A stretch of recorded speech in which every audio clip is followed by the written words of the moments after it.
Well, today's video is sponsored by Black Gold Compost Company. We want to thank the good people over at Black Gold for their generous donation of all this black cow manure that we're using in our video today. Thank you for sponsoring our channel. Well, good morning, friends. Today we're going to grow some beautiful Kennebec white potatoes in a 5-gallon bucket. We'll be right back after the break.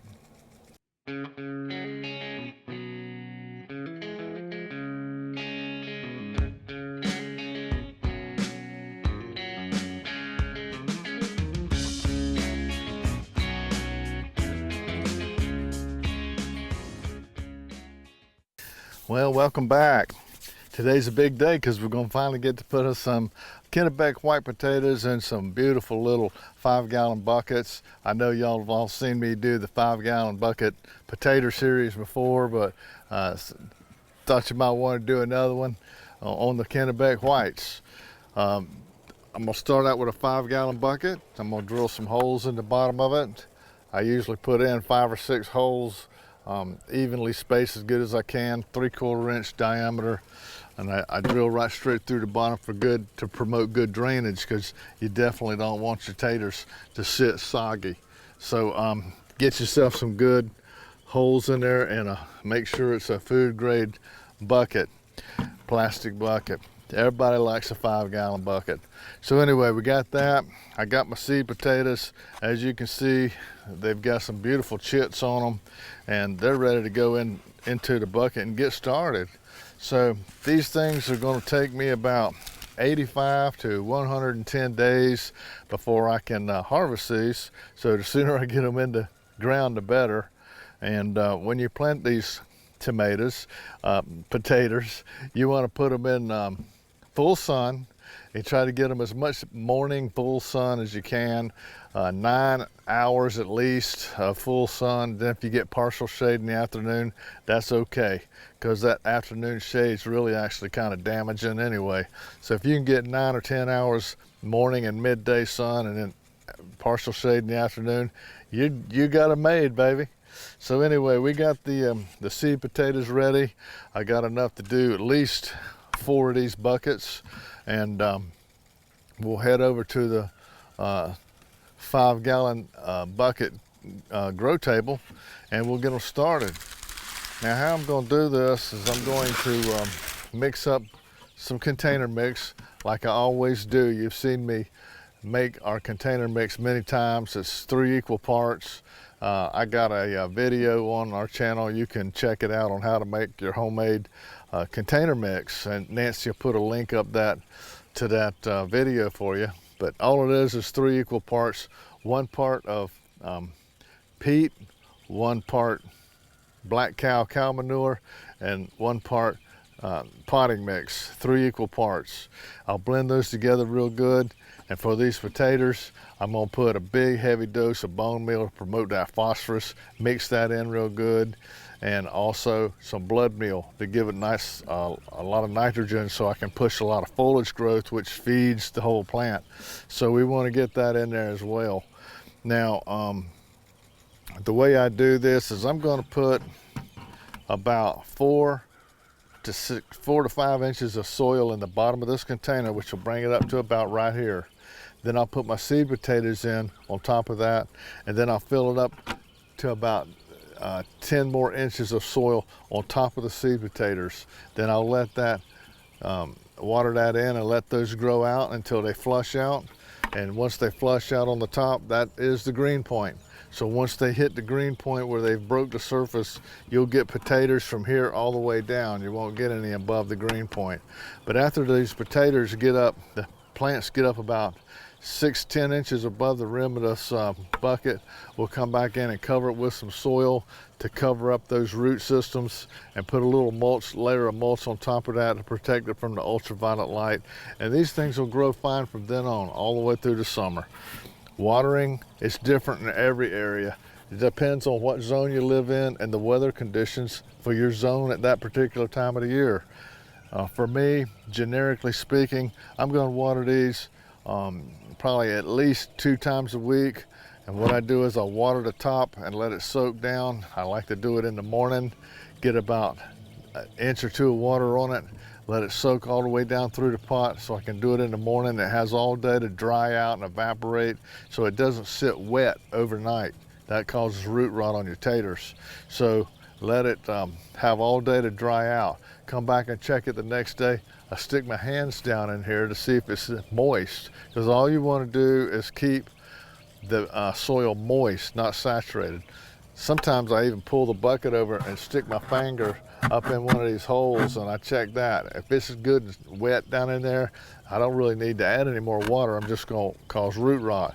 I stick my fingers up in there and it feels just slightly moist, and then it's okay to give it a little more water. You just don't want these things to go completely dried out. Especially if you see them wilting, you know, you need to increase it just a little bit. So it's a feel thing. It's how it feels. You got to get used to the weather conditions in your area and how to compensate with water according to what's happening in your area. I can't just say this much water every day for a certain amount of time. It don't work that way. You got to do it yourself. You got to figure out how much water is right to where this soil is moist and not saturated. I know you can do this. You can figure it out. Just a matter of practice. So anyway, that's how it's going to work. It's going to take, you know, about 3-4 months. We'll get these grown out. We'll harvest them and check it out and see how many potatoes we get out of 4 little 5-gallon buckets. So let's head on over to the container area and we'll get these guys started. See you over there.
Well, I ended up planting 5 buckets instead of 4 simply because I had a few extra seed potatoes and I didn't want to waste them. So I gotta get an extra bucket full. But anyway, one of the things I like to do after I get my seed potatoes planted is I like to put me a little sign up somewhere near them to remind me of what kind I have in these buckets, because I have a lot of different kinds of varieties and sometimes you tend to get them mixed up when you get as old as me. But anyway, I like to put on here what date I planted it and approximately when they'll be ready to harvest. So just gives me a ballpark figure of what to look forward to. But anyway, we got the five buckets installed, ready to go on a brand new 5-gallon bucket grow table. Looking forward to the days ahead when we can get these harvested. So we'll watch the development of these Kennebec whites all the way through all 5 stages of the potato development till we get to the end. We'll harvest us up a bunch of taters right here. So stick with us. We'll be back soon.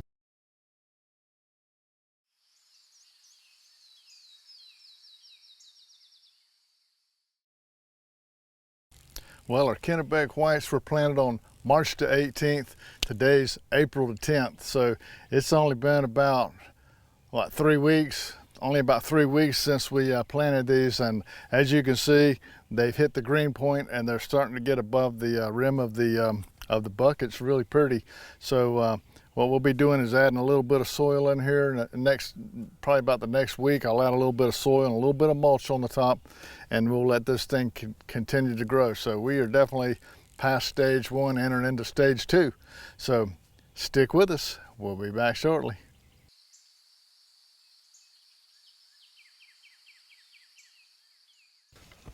Well, here we are on May the 10th, and these Kennebec whites were planted on March the 18th, so do the math. They haven't been that long. The things are doing really superb in these buckets. They're loving it. They got great growth, and if you look up close, you can see they're just full of the little blooms. They were just covered in blooms last week, and now there's still a few stragglers still left on here, but we all know what those blooms mean. That means flowers on the top, taters on the bottom. We're real happy about that. So in the days ahead, we're going to be watching this as they go on out into stage 5 and they start to die down, and once they get down to that point, we'll be able to harvest these.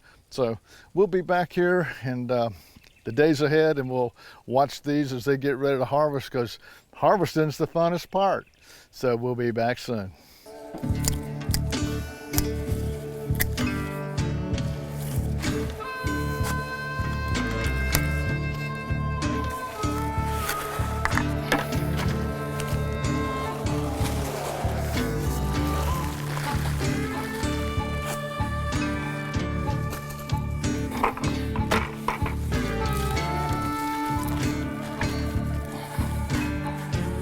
A little better.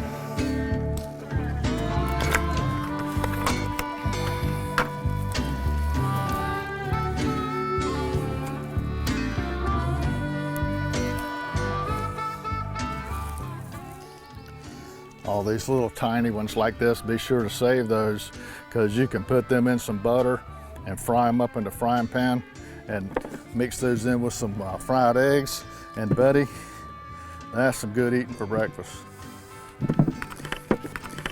There we go. That's our little harvest for today. Not a very good harvest. Actually, it's a terrible harvest, but I'm thankful for anything that we get.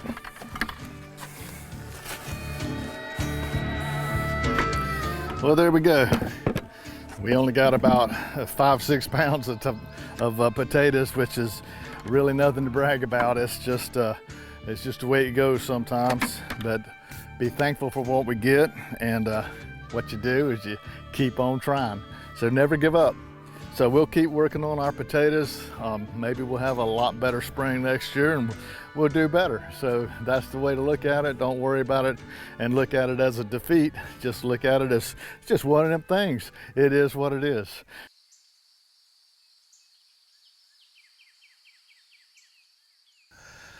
Well, what a difference a year makes. I mean, last year in 2020, we had a spring that was very hot and very wet, very humid, and it wreaked havoc on our potatoes last year. It was terrible terrible year for potatoes.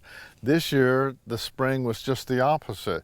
It was a real cold, cool, slow to warm up spring and very dry. We were almost in drought conditions up until about 2 weeks ago, and we've had more of a normal rainy season that comes to Florida. Scorching hot days and saturating rains in the afternoon. So like, the last couple of weeks, we've really been bombarded by storm after storm in the afternoon. So the potatoes have had kind of a hard time. So what we wanted to show you was, not to give up on gardening just because some years ain't so great. That doesn't mean just give up and quit. Just learn from it, and then the next year, try it again. Don't give up. These are the same potatoes that we grew last year, and the weather conditions were not ideal. You can't really do anything about weather conditions other than just roll with it. So that's what we did today. We've got 4 more buckets of the Kennebec Whites in the 5-gallon buckets, and they did a little better this year. So we wanted to go ahead and harvest them, since we got a lot of more rain coming our way. So let's see how much difference they did this year compared to last year. Good job.